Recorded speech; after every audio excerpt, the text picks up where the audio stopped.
یہ مکتبۃ المدینہ نے شائع کیا ہے، بہترین کتاب ہے، یہ پڑھنے جیسی کتاب ہے، اس کو پڑھیں گے انشاءاللہ 14 طبق روشن ہو جائیں گے. ایک مطلب مبالغہ، یعنی کہ آپ کو اس کتاب کی اہمیت بتا رہا ہوں، آپ پڑھیں پھر بولنا کیسی ہے. اس میں یہ بھی ہے کہ بعض بزرگ جو تھے وہ صرف اتنی دعا مانگتے تھے، ربنا آتنا فی الدنیا حسنۃ وفی الآخرۃ حسنۃ وقنا عذاب النار، کہ اللہ مجھے دنیا میں بھلائی دے، آخرت میں بھلائی دے، اور جہنم کے عذاب سے بچا. اتنی تو ان کا یہ فرمان ہوتا تھا کہ یہ دعا جامع ہے، جامع دعا. یعنی یہ وہ دعا ہے کہ اس میں سب کچھ آ گیا، کہ یا اللہ مجھے دنیا میں بھلائی دے تو دنیا کی بھلائیاں، آخرت میں مجھے بھلائی دے، آخرت کی بھلائیاں، جو مطلب ہے نا کہ ہمارا حصہ ہے. ہر بھلائی کی دعا نہیں کر سکتے، اس میں ہر بھلائی کی دعا نہیں ہے. یا اللہ مجھے ہر بھلائی دے دے، یہ دعا مانگنے کی اجازت شریعت نے نہیں دی. تو بہرحال یہ دعا بہت جامع ہے. اس میں یوں کہو کہ بندے نے سب کچھ گویا مانگ لیا، بہت کچھ مانگ لیا. اور جہنم سے پناہ دے. جب مسلمان کو جہنم سے پناہ مل جائے گی تو انڈرسٹوڈ ہے کہ جنت مل جائے گی. آخرت کی بھلائی مانگی تو اب یہ کہ قبر میں بھی امن مل جائے گا، قیامت میں امن مل جائے گا. آخرت یہ منزل جو ہے وہ مرتے ہی شروع ہو گئی نا، یہ برزخ. اب یہ دنیا کا حصہ نہیں ہے، ابھی ہم آخرت کی طرف نکل گئے مرتے ہی. یہ دعا بہت بہرحال جہاں میں صرف اتنی دعا مانگتے تھے. تو یوں لوگوں کی نفسیات کا خیال رکھیں، اور لوگ فطرے میں نہ پڑیں، بک بک میں نہ پڑیں، برائیوں میں نہ پڑیں. دعا اتنی مانگنی چاہیے کہ نہ اپنے اوپر بوجھ ہو نہ دوسروں پر بوجھ ہو. عام عوام جو ہے نا، یہ آپ کو شاید اس کا اندازہ ہو کہ آپ عربی میں جو بہت پیاری پیاری دعائیں قرآن و حدیث کے اندر، وہ دعا کریں آپ. اور جب آپ یہ دعائیں چند ایک کرنے کے بعد جب آپ ان کی اپنی زبان میں، چاہے سندھی میں ہو یا پنجابی میں ہو یا اردو ان کی سمجھ میں آتی ہو نمازیوں کی، اب آپ ان کی زبان میں دعا کریں گے نا تو ان کا بڑا تیز آمین نکلے گا. تو یہ بھی ایک میں نے غور کیا ہے کہ لوگوں کو عربی دعا، یہ ان کو یہ نہیں پتا ہوتا کہ عربی میں مولانا کیا مانگ رہے ہیں. تو وہ دعائیں تو چھوڑنی نہیں چاہیے جو دعائیں قرآن و حدیث میں بیان کی گئی ہیں. لیکن کیا آپ کو لگتا ہے کہ جو عوام ہیں ان کی زبان میں بھی چند ایک مختلف مواقع پر دعائیں کر لینی چاہیے؟ کوئی حرج نہیں اس میں نیت بس بنانا مشکل ہوتا ہے. عوام کی زبان میں جب دعا مانگتے ہیں نا تو اس میں یہ ہوتا ہے کہ جیسے ہم اردو میں دعا مانگیں گے، اردو عام طور پہ پاکستان میں لوگ سمجھتے ہیں، اکثریت اردو میں دعا مانگیں گے تو بعضوں کا ذہن یہ بنے گا اردو میں دعا مانگیں گے تو یہ خوش ہوں گے، تو اللہ کی رضا کی طرف سے توجہ ہٹی، بارہا ہٹ جاتی ہے. پھر یہ کہ ایسے الفاظ بولتے ہیں کہ جس سے ان کو رقت آئے. اچھا پھر یہ ہوتا ہے کہ اگر کسی کی رونے کی آواز نکلی تو ہماری دعا کی آواز بھی تیز ہو جاتی ہے. اس طرح نعت خوان کا حال ہوتا ہے کہ وہ زور سے سبحان اللہ بولا تو آواز اس کی تیزی آئی، اور اگر کسی نے او کہا، رونے کی آواز نکالی تو نعت خوان کو تان چڑھتا ہے اور پھر وہ گلا پاڑتا ہے بعض اوقات. تو یوں مطلب رضا الہی، یعنی جب میں نے پڑھا تھا مجھے یاد پڑتا ہے کہ جیسے دعا مانگ رہا ہے تو اس پہ خیر وہ تو ہے کہ مسجع مقفع الفاظ تکلف کے ساتھ نہ نکالے جائیں، یہ تو آداب میں سے اس کے. عبداللہ بن مغفل رضی اللہ تعالی عنہ کے بیٹے نے دعا کی، خدایا مجھے بہشت یعنی جنت میں ایک سفید محل دے کہ جاتے وقت میرے داہنے یعنی سیدھے ہاتھ پر پڑے. فرمایا اے بیٹا خدا سے بہشت یعنی جنت کا سوال کر اور دوزخ سے پناہ چاہ، فضول باتوں سے کیا فائدہ. دعا عبادت ہے، الدعاء مخ العبادہ، دعا عبادت کا مغز ہے. تو دعا بھی ایک عمل ہے نا، اور ہمارے یہاں جس طرح دوسری عبادات یا دوسرے عمل کے بارے میں علم نہیں ہے، اسی طرح دعا کے بارے میں بھی علم نہیں ہے. دعا کیسے کرنی چاہیے، کن الفاظ کے ساتھ کرنی چاہیے، کون سی دعا افضل ہے، کون سا وقت افضل ہے، کیا توجہ ہونی چاہیے، تو اس کا علم اگرچہ عوام میں نہیں ہے.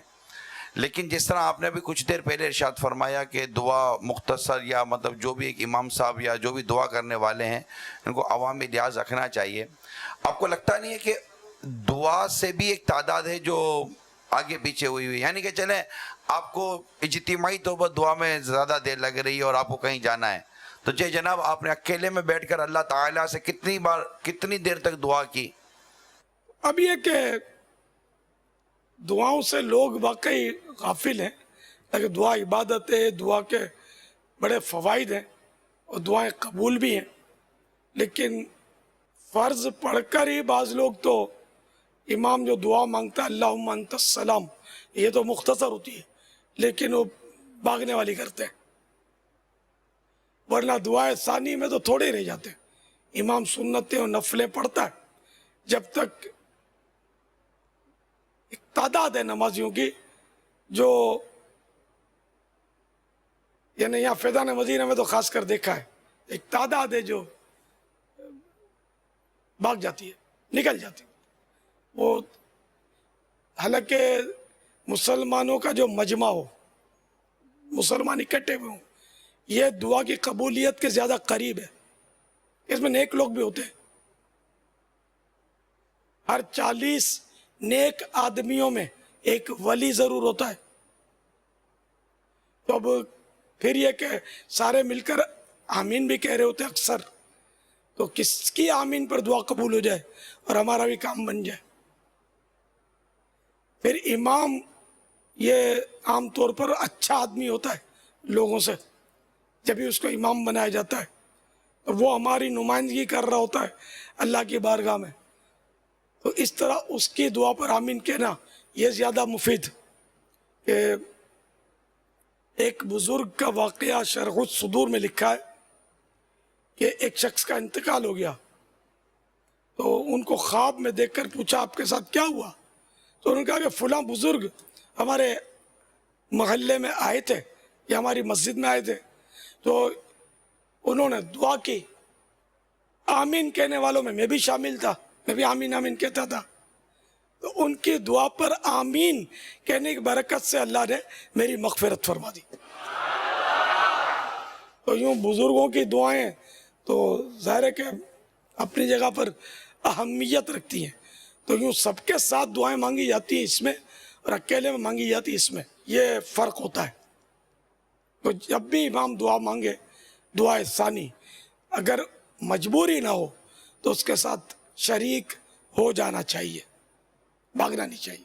چند منٹ ہی کی تو بات ہے. واللہ تعالی اعلم ورسولہ اعلم عز وجل وصلی اللہ تعالی علیہ وآلہ وسلم. صلو علی الغبی. صلی اللہ تعالی علی محمد. السلام علیکم ورحمۃ اللہ وبرکاتہ.